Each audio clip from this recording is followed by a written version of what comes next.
Hyderabad old సిటీలోని జియాగూడలో భారీ అగ్ని ప్రమాదం జరిగింది. అర్ధరాత్రి సుమారు 1:30 గంటల సమయంలో గోడౌన్లో మంటలు చెలరేగాయి.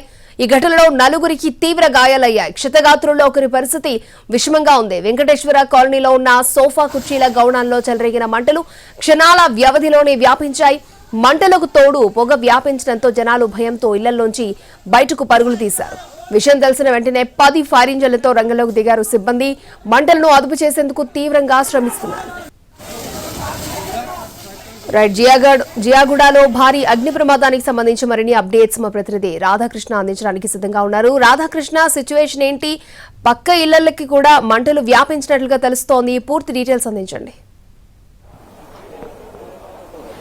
అక్షయ్, ప్రస్తుతం మనం చూడొచ్చు వెనకాల కనబడుతున్న బిల్డింగ్ లోనే ఇంకా మనకు దట్టమైన పొగ కనబడుతుంది. అదే బిల్డింగ్ లో అగ్ని ప్రమాదం అయితే చోటు చేసుకోవడం జరిగింది. అందులో ఫస్ట్ ఫ్లోర్ లో, ప్రధానంగా గ్రౌండ్ ఫ్లోర్ తో పాటు ఫస్ట్ ఫ్లోర్ లో ఈ పరుపులు కుర్చీలు తయారు చేసే కంపెనీ కొనసాగుతుంది. పైన ఉన్న 2 అంతస్తుల్లో కుటుంబాలు నివసిస్తున్నాయి, ప్రైవేట్ కి సంబంధించిన వాళ్ళు రాత్రి 12:30 ప్రాంతంలో ఈ అగ్ని ప్రమాదం చోటు చేసుకోవడం వెంటనే ఫైర్ సిబ్బందికి సమాచారం అందించారు. ఆ తర్వాత ఇక్కడికి వచ్చిన తర్వాత ఫైర్ ఇంజిన్ కి సంబంధించిన స్టాఫ్ మనకు ఎదురుగా కనబడుతున్న ల్యాడర్ నిచ్చెనతో పాటు పైనుంచి తాడు ఏదైతే కనబడుతుందో అక్కడి నుండి వాళ్ళని రెస్క్యూ చేసి కిందికి తీసుకొని రావడం జరిగింది. ఇందులో మొత్తం నలుగురు, ఒక శ్రీను అనే కుటుంబానికి సంబంధించిన దాంట్లో శ్రీను, అతని భార్య, 2 పిల్లలు మాత్రమే గాయాల పాలయ్యారు. మిగతా వారు మాత్రం సురక్షితంగా ఉన్నారు. ఇందులో శ్రీనుకు సంబంధించిన చిన్న పాప తీవ్ర గాయాల పాలైంది. దాదాపు 80% వరకు కూడా బర్న్ అయినట్టుగా మనకు తెలుస్తుంది. ఇంకా మనకు చూడొచ్చు ఎదురుగా ఆ పొగలు కనబడుతూనే ఉన్నాయి, లోపల దట్టమైన పొగలు కనబడుతున్నాయి. అంటే ఇంకా మంటలు మాత్రం వ్యాపిస్తున్న పరిస్థితి అయితే మనకు కనబడుతూనే ఉంది. ఇంకా అదుపులోకి వచ్చేందుకు సమయం పట్టే అవకాశం అయితే కనబడుతుంది. బిల్డింగ్ మొత్తం కూడా పూర్తిగా డ్యామేజ్ అయిపోయింది.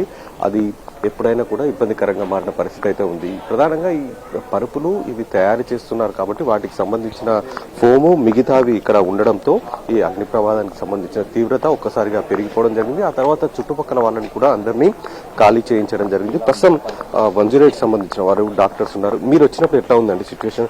ఒక పాపకు కూడా పూర్తిగా కాలిపోయిందని చెప్తున్నారు. ఎలా? అవును సార్, యాక్చువల్ గా మేము 108 మా 8 వెహికల్స్ ఈ ఆపరేషన్స్ లో పాల్గొన్నాయండి. టోటల్ గా ఒక 10 మెంబర్స్ దాకా మేము విక్టిమ్స్ ని తీసుకెళ్లడం జరిగింది. ఇక 2 చిన్న పిల్లలు, ఒక 5 years పాప, ఇంకొకటి 11 years పాప.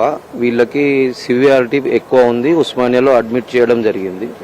ఇప్పుడు వాళ్ళు ఎలా ఉన్నారు ఏంటి అనేది మాకైతే, మేము ఆపరేషన్స్ లో పాల్గొని తీసుకెళ్లినప్పుడు ఎట్లా ఉందంటే, అంటే వాళ్ళకి ప్రాణహాని జరిగేంత తీవ్రంగా ఉన్నాయా? ఉంది తీవ్రంగా.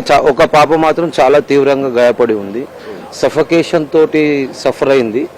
ఆ కండిషన్స్ లో ఆక్సిజన్ సపోర్ట్ ఇచ్చి మేము తీసుకెళ్లడం జరిగింది. వాళ్ళ మదర్స్, ఫాదర్స్ ఎవరు లేరు. అయినా ఆ పాపల 2 తీసుకెళ్లి ఆపరేషన్స్ లో మేము అక్కడికి ఉస్మానియా చేర్పించడం జరిగింది. మిగతా వాళ్ళకి ఒక అతను 2 అంతస్తుల నుంచి కింద పడి కాలిరగడం జరిగింది. అతనికి కూడా అడ్మిట్ చేయడం జరిగింది సార్. మొత్తం 108 సిబ్బంది, 8 108 సిబ్బందితోటి మొత్తం కూడా వీళ్ళు ఆపరేషన్ అయితే చేశారు. ఇందులో ఒక చిన్న పాప తీవ్ర గాయాల పాలుంది. ఆ పాప మాత్రం ప్రస్తుతం ఉస్మానియా ఆసుపత్రిలో ట్రీట్మెంట్ తీసుకుంటున్న పరిస్థితి కనబడుతుంది. ఇంకా రెస్క్యూ సిబ్బంది మాత్రం ఇక్కడే ఉన్నారు. పూర్తిగా మంటల్ని, అలాగే పొగని అదుపులోకి తీసుకొచ్చేందుకైతే ప్రయత్నం చేస్తున్నారు. రాధాకృష్ణ, అగ్ని ప్రమాదానికి గల కారణాలు ఏంటి?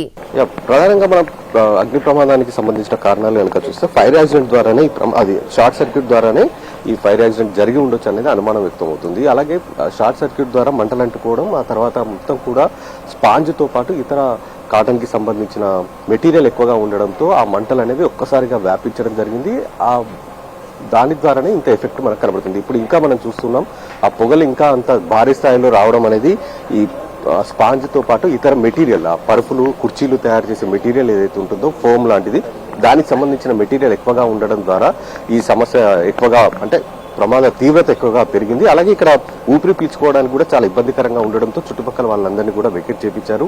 ఇంకా దట్టమైన పొగ మాత్రం ఇక్కడ వస్తున్న పరిస్థితి మనకు కనబడుతుంది. ఇంకా సాయంత్రం వరకు అదుపులోకి వచ్చే అవకాశం అయితే ఉంది. ఫైర్ సిబ్బంది మాత్రం ఉన్నారు. వాళ్ళ లోపలికి వెళ్లి మరొకసారి వాటర్ కానీ లేదా కెమికల్ ద్వారా ఆ అదుపులోకి తీసుకొచ్చే ప్రయత్నం చేయడానికి అవసరమైన చర్యలు అయితే తీసుకోబోతున్నారు. అక్షయ్. ఓకే రాధాకృష్ణ.